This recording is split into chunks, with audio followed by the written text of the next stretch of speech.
আমাদের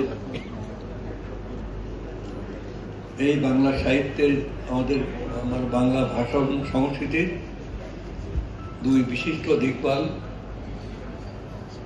বিশ্বকবি রবীন্দ্রনাথ ঠাকুর এবং আমাদের বিদ্রোহের কবি, প্রেমের কবি, মানবতার কবি কবি কাজী নজরুল ইসলামের এবং আমাদের জাতীয় কবি কাজী নজরুল ইসলামের জন্মজয়ন্তী। এই একসাথে জন্মজয়ন্তী পালন উপলক্ষে আজকের আয়োজনের সম্মানিত সভাপতি, ঢাকা বারের সভাপতি এবং এখানে উপস্থিত রয়েছেন ঢাকা বারের বিজ্ঞ জেলা ও দায়রা জজ মহোদয়, এখানে বিজ্ঞ বিচারকবৃন্দ, মঞ্চ উপবিষ্ট বিচারকবৃন্দ এবং ঢাকা বারের অত্যন্ত দক্ষ বরিষ্ঠ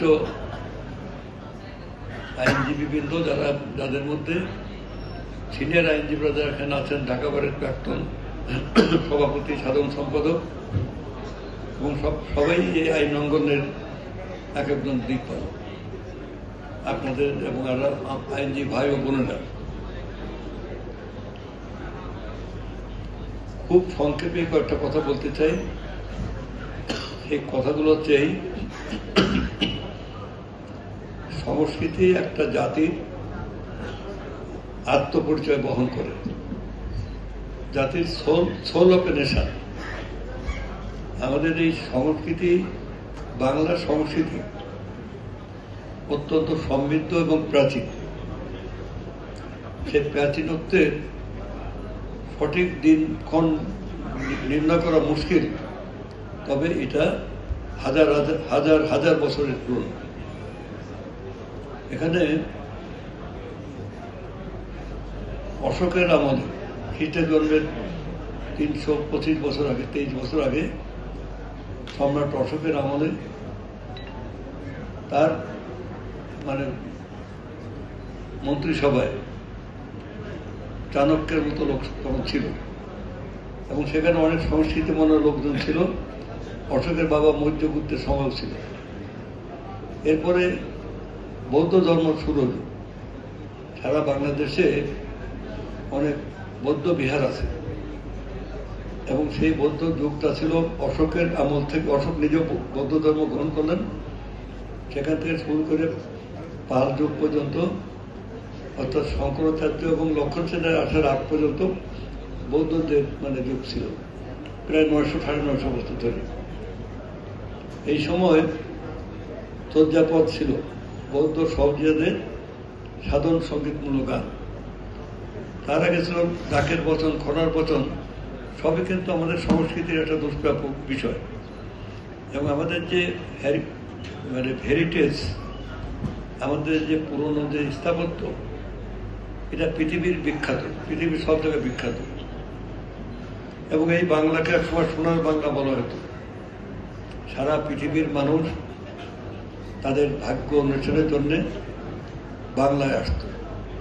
এখানে গ্রিকরা এসেছে, ওলন্দাজরা এসেছে, চাইনিজরা এসেছে, ফরাসিরা এসেছে, রোমানরা এসেছে, কিন্তু বাংলার মানুষ কোথাও যায়নি।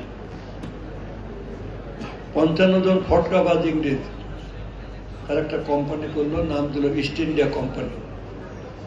কোথায় গিয়ে ব্যবসা করা যায়? ওই যে বাংলায় যাও।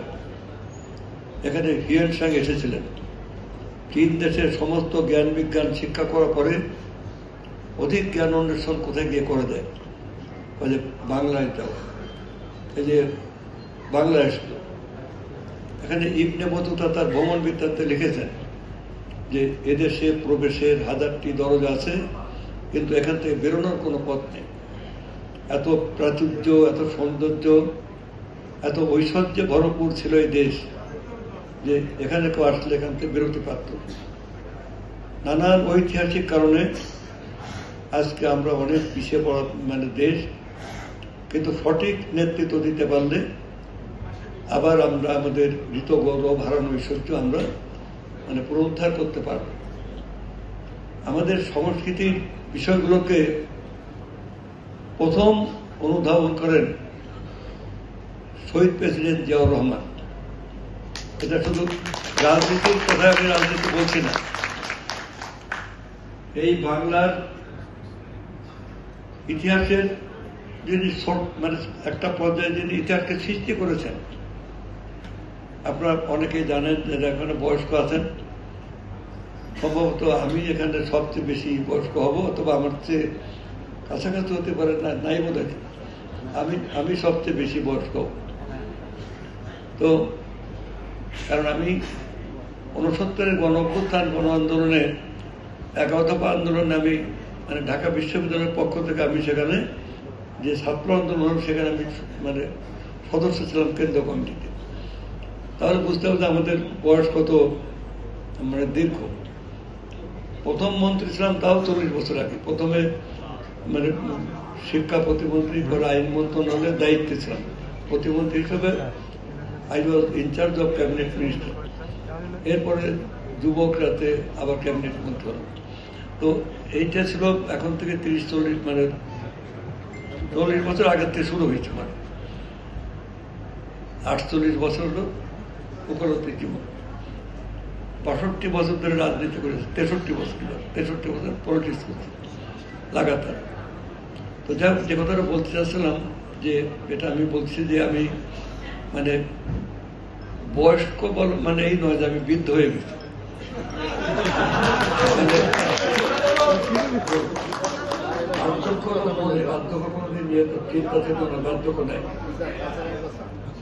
আমরা পরিণত বয়স্ক হয়েছি, পরিণত হয়েছি। নানান অভিজ্ঞতা আপনারা সবাই জানেন, বিচারক এবং আইনজীবী সবাই আছেন। আমাদের কাছে যখন বড় বড় নথি নিয়ে আসে কোর্টে, ফাঁসির আসামি ফাঁসি হয়েছে, হাইকোর্টে মানে সেই মামলা হয়ে গেছে, বিচারে মানে এটা মানে কনফার্ম করেছে যে সেশন জাজের মানে ফাঁসির আদেশটাকে হাইকোর্ট জাজ সেখানে কনফার্ম করেছে। অ্যাপিল হয়েছে সুপ্রিম কোর্টে। এই নথিটা 1-2 পাতা দেখলে আমরা বলতে পারি ভিতর কি আছে। কি পারেন না আপনার সবাই? আমাদের এত এত নথি দেখার আগে এত অভিজ্ঞতায় বলে দেয় যে ভিতর কি থাকতে পারে। 2-4 কথা শুনলে আমরা ঠিক জায়গাটা আমরা তুলে দিতে পারি, আর বিচারকরা তো পারে। তো যাক, আমরা যে কথা বলছিলাম যে এই বাংলাদেশকে তুলে ধরতে গেলে আমরা আমাদের জাতি সব থেকে যেটা আমরা মানে উল্টে পাল্টে বলি, জিয়াউর রহমান সাহেবের কথা বলছি। তো জিয়াউর রহমান প্রথম 21শে পদক তিনি মানে শুরু করলেন। তিনি নজরুল ইসলামকে নিয়ে এসে জাতীয় কবির মর্যাদা দিলেন। জিয়াউর রহমানই আপনার মৌলানা ভাসানীর কাছে গিয়ে, মৌলানা ভাসানী নিজে আমাকে বলেছেন, আমরা তো আমি ছাত্র ইউনিয়ন বিপ্লবী ছাত্র বাম রাজনীতি করতাম। ভাসানী সাহেব তার মৃত্যু 2 দিন আগে পিজি হাসপাতালে দেখতে গেলাম, আমার খুব স্নেহ করতেন। আমি বলছি, হুজুর কেমন আছেন? প্রথম বলছে, আমি বড় দুর্বল, তবে তোমাদের একটা কথা বলি, আমি হয়তো বেশি দিন বাঁচবো না।